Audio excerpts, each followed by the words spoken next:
We found a doll on the side of the road, and then my daughter started getting very, very sick. The sickness started when we got the doll. Ellie had always been the picture of health. Energetic, bright, a total chatterbox. That's probably why I noticed the symptoms so early. And it started when we picked up the doll. The next day was garbage day, so a few houses had some trash piled at the curb.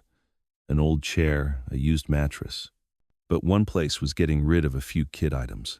A little car you sit in and push like a stroller, and a doll. The doll was plastic and about 2 feet tall, and looked similar to one of those vintage Shirley Temple dolls. She had curly blonde hair that took on a sort of grayish, musty color due to age. Her eyelashes were long, and she was grinning, showing off little square teeth. She was wearing an elaborate lacy peach-colored dress. Mom, are they throwing out that doll?" Ellie asked. "Yeah, I guess so. I want it. Can we get it, please?"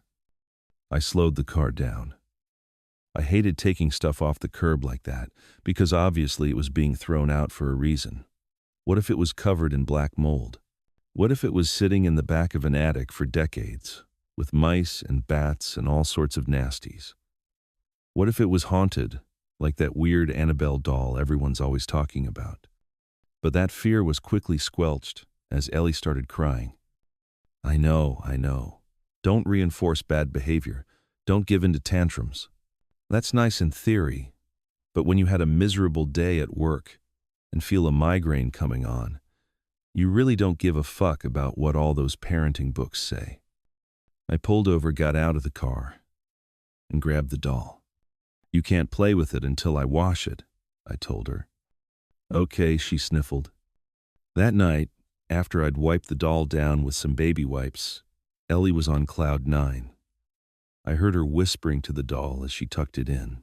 She'd named it Lila, to go with her other favorite doll, who she'd named Lily. "I love you, Lila. I can't wait for tomorrow, Lila. Good night, Lila. Sweet dreams." When I checked on Ellie after she'd fallen asleep, I found Lila tucked into the little doll bed she used to put Lily in. The little floral bedspread was tucked neatly under her. Her eyes had been shuttered closed. I paused. I didn't think the doll's eyelids. I shook my head, smiled at Ellie's angelic little face, lost in dreamland. Then I closed the door and walked back down the hallway. Ellie took that doll everywhere. I thought about all the germs and filth that probably lived in the folds of her lacy little frock. I wish I could throw her in the washing machine, but I could already picture it. Lila's little face all melted, eyes drooping and jiggly like balls of jello, and Ellie screaming and screaming and screaming. I couldn't figure out why she liked Lila so much. Even Lily, who we'd had for a few years at this point, looked new out of the box compared to this ragged thing. Her hair was tangled in a snarl, her dress was stained and musty smelling, and her eyes were a creepy reddish hue. This is apparently a real thing that happens with old dolls, some sort of chemical reaction that turns their eyes red. It's super creepy, but a thing. But she loved it. She even started bringing Lila into bed with her instead of Lily. That made my stomach turn, thinking of her breathing in all the germs and mold all night. I tried to search for the same model of doll online. I even took a photo and uploaded it to AI. All I got were old, red-eyed Shirley Temple dolls. But this wasn't a Shirley Temple doll. Her face was too long. Her eyes were too big. And then Ellie started getting sick. It first happened about a week after we got the doll. I woke up with a start in the middle of the night. Ellie was crying. I could hear her wails through the door. "What's wrong?" "It hurts," she wailed. "What? What hurts? What happened?" "My tummy," she said. "Oh, sweetheart, it's going to be—" She interrupted me with a stream of vomit. Oh, geez. I felt her forehead warm.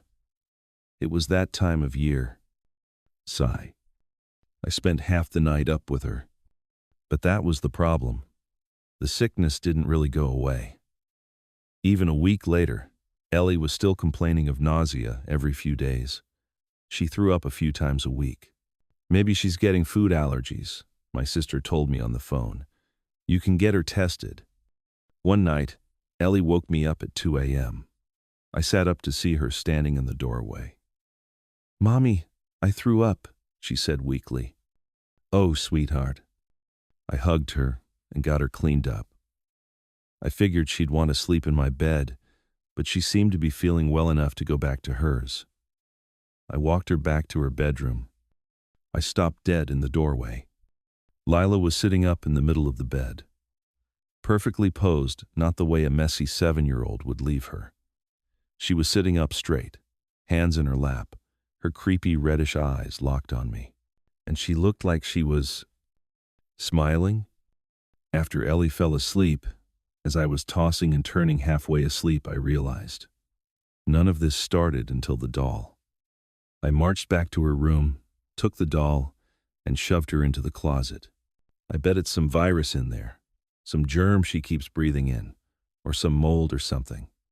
I felt like a terrible mother, letting her play with that thing, letting her sleep with it, breathing it in all night. When I woke up, Ellie was still asleep, and Lila was tucked in next to her, red eyes shuttered closed. Damn it. I tried hiding at other places, my closet, the basement, the pantry, but that stupid doll always ended up back in Ellie's bed. She was always good at finding stuff. I finally made the decision to throw it out. In the middle of the night, I bagged up Lila, threw her in a trash bag, then double-bagged it. I did it in the wee hours before the trash was picked up, so there was no chance Ellie would find it. No chance I'd break after she screamed and get it for her. I heard the rumble of the garbage truck around 6 a.m. I smiled and rolled over, thinking our problems were finally over. They weren't. When I went to Ellie's room, I expected to see Lila there. Somehow, magically, back in her bed. But she wasn't. Ellie screamed the entire day, predictably, but she actually got over it a little faster than I was expecting.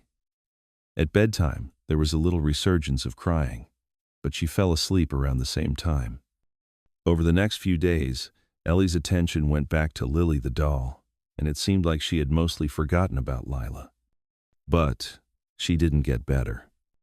She continued to tell me she was nauseous, continued to vomit, continued to lose weight. She looked pale and weak compared to her usual vibrant self. Getting rid of Lila hadn't changed anything. Is this some sort of curse? Or some sort of chemical thing with lasting effects? Heavy metals? Mono? We went to doctors, got blood tests. Nothing came back conclusive. I was a mess, tearing my hair out. And then, a few days later, it happened. I woke with a start in the middle of the night, to screaming. I ran into Ellie's room. The bed was empty. All the blood drained out of my face. But then I saw Ellie. She was crouched in the far corner of her room, eyes wide. She raised a finger. Shh. And then I saw the doll. Not Lila. Lily. Lily, her braided pigtails falling over her shoulders, her brown frock fluttering over her ankles. Her usual smiling mouth was twisted upside down. Her eyebrows were furrowed, and her stubby little arms were extended, groping the air for Ellie. I ran over to Ellie, grabbed her, and ran out of the room. "She's jealous," Ellie cried into my shoulder as we barricaded ourselves in my bedroom. "Jealous of Lila. So she made a curse on me." In the morning, Lily was lying motionless on the floor, like a doll would. I grabbed a knife and hacked her to pieces like any sane person would do. Then I put different parts of her in different garbage bags and dumped them at different locations, like I was disposing of a body. I sound crazy. I know I do. But it was all worth it. Because Ellie made a full recovery. I was hired as a substitute teacher. I'm not sure what I'm teaching. I lost my job last year, after the divorce. My ex-wife's father owned the company. He let me go with a modest severance package. It was a dark time. For about 6 months, I drank, morning until night. A slow, pathetic suicide. It's harder than it seems. Killing yourself, I mean. Every morning, I'd wake up like some malfunctioning phoenix. I just wanted it to be over, to descend into sweet darkness and feel nothing. Then, in September, my debit card was declined. That sound, that scratch the machine made, indicating I had no money, that even here, amongst my derelict peers, I was on the bottom. I began to look for jobs. Any jobs. I found it on Craigslist. Substitute teacher. Gifted. Special education. I've never been a kid person. Don't like them, don't hate them.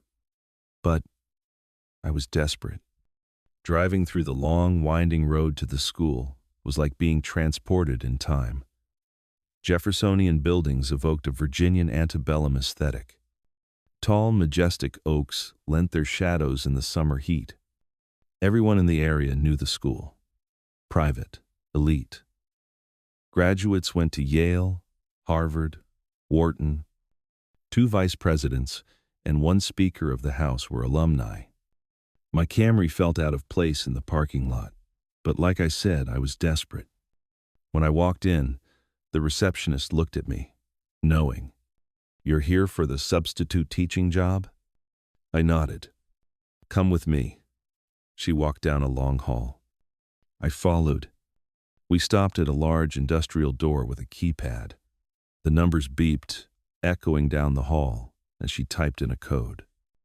An airlock whooshed as the door opened and steps down into an underground area. She stopped at the top of the stairs, motioned for me to continue down. "This is as far as I go." I hesitated. Something wasn't right. This didn't add up. She sensed it. "We pay in cash, daily." I'm not proud of it. But, like I said, I was desperate. "What?" I began. "Instructions are on the table." She turned around and walked out, the door humming as it closed, settling into place with a clank. The air compressors kicked in, sealing the door. My footsteps were muted as I went down, like something was absorbing the sound. At the bottom, a small hallway stretched out to another door. Round, like a hobbit door. Curious now, I walked towards it. My hands caressed it. Thick, rich wood, warm to the touch. It felt alive. To the left of the door was a small cubby with a paper. It simply read, "Rules." Underneath, "These children are special children, scholarship students who board at Westlake. For their success and your safety, the following rules must be followed. When the children start whispering, do not turn your back on them. The nurse will take them out sometimes. When they come back, do not make eye contact for 15 minutes. Do not try and help them after their nurse's visits. Insubordination must be immediately punished by pressing the button. Your payment is in the envelope. Do not take it until the day is done. Failure to adhere will absolve management of responsibility for harm." Weird. But there was an envelope under the on-sheet with 7 crisp $100 bills. The lure of quick cash override any misgivings I had. Just then the bell rang. I walked to the hobbit door, which was now cracked open. Inside was a classroom. Oddly enough, the children filed in from another entrance. 27 of them, 2nd graders. They seemed normal, just a little quiet. A folder on the desk had my lesson plans for the day. I began teaching. At around 10 a.m., the children had recess. They exited their door. I watched through the window as they ran outside, onto a lawn, and began running back and forth. Suddenly it struck me. We were underground, or so I thought. How was this level with the ground outside? Maybe the rear of the school went downhill, and I just hadn't noticed it as I came in. When they came back in, their energy was lower. I was writing on the chalkboard when it started. a faint whispering, like the rustling of fall leaves. My hand froze on the chalkboard. I tried to turn, but I was stuck. The whispering grew, like bees, angry, humming. The lights dimmed, taking on a late evening glow. Heart hammering, I summoned all my will and moved my head about a quarter of an inch. On the edge of my vision, a shadowy form loomed where the first desk was. As I looked, it coalesced into one of the students. The whispering grew angry, but I felt its grip on me loosen. I moved my head further, and more shadowy forms congealed into young children. I wrenched my neck, facing the class. The sound shattered, and everything came to normal. The lights brightened. After a long moment, one of the boys raised his hand. Yes. He didn't know his name. Johnny, he said. Yes, Johnny, I replied. The answer is 7, he said. It took me a moment, then it struck me. He was solving the problem I had written on the board, like nothing had ever happened. That's correct, he stammered. Just then bell rang. I looked at the clock. Somehow it was 2:45. Dismissal time. 2.5 hours had just disappeared. I watched as these children, who had just moments ago been something else, as they stood up and ran out the door. I felt lucky to be alive, grabbed the envelope, ran up the stairs. Through the compression of the doors, as I walked out, I saw her. She looked surprised. You're alive. I nodded. Yes. Okay. See you tomorrow? She asked. I touched the wad of cash in my pocket, thought about the party I'd be throwing tonight. Yes, I said, walking out into the afternoon. The sun was warm, but as I looked at the school, my heart skipped in my chest. Behind it, hills rose into the Blur Ridge Mountains. The wind blew, the rustle of the leaves like a whisper. My blood ran cold. I needed a drink. A man asked for my name on the subway. I wasn't even going to write this down, but it's been eating at me. It was late, I was half asleep, head bumping against the train window, and I thought I was alone. Out of the corner of my eye, I saw him at the far end of the car. Slouched, in tattered clothes, shoulders hunched like he was carrying something invisible. His face was half hidden in shadow, but I could make out the uneven rise and fall of his chest, a ragged rhythm that didn't match the train's sway.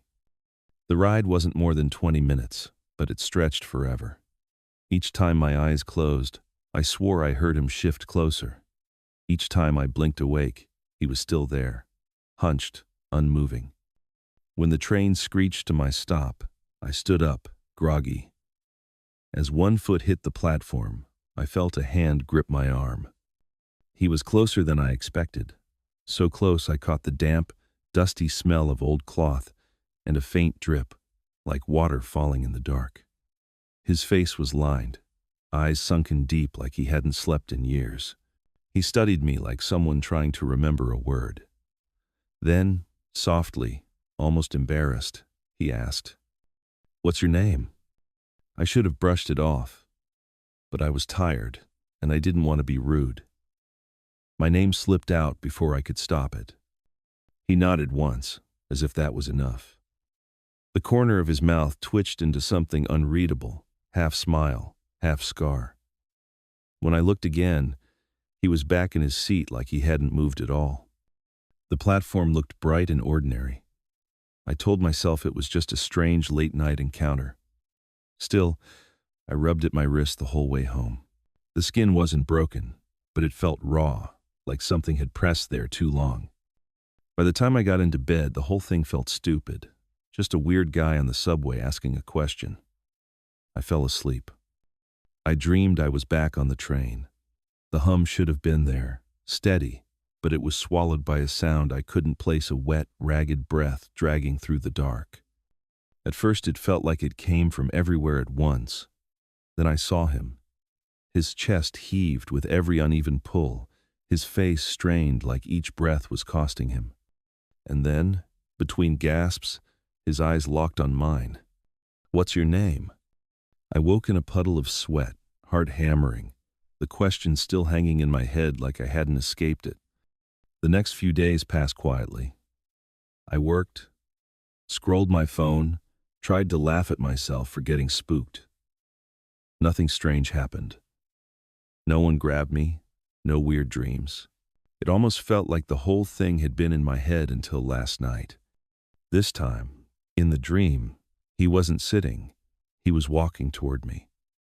Each step heavy, metal clanging underfoot. Behind the breathing came another sound, something dragging, sliding across the floor. When I looked down, I saw it, a thick, knotted rope, frayed and dark at the edges, slick with something that glistened like tears in a too-deep shadow. His mouth barely moved, but I heard it clearly, rough and deliberate. "Say it again." The words slipped out before I could stop it. My own name. But this time it wasn't just me. A dozen other voices echoed mine, broken and layered, like a chorus rising from a shadowed place I couldn't see. He smiled that same faint, unreadable smile. "I haven't looked at my wrist since I woke. It itches, though hot, like something's twisting tighter. At work today, my coworker called me by the wrong name, then laughed it off. I tried to write mine down, to hold on to it, but the letters blurred under my hand. And somewhere, beneath the hum of the world, I hear it, a faint, gasping chorus, calling something I can't name, carried on a damp, cold breath like water seeping through stone. I'm writing this before the chorus drowns me out, before I forget what my name was meant to be.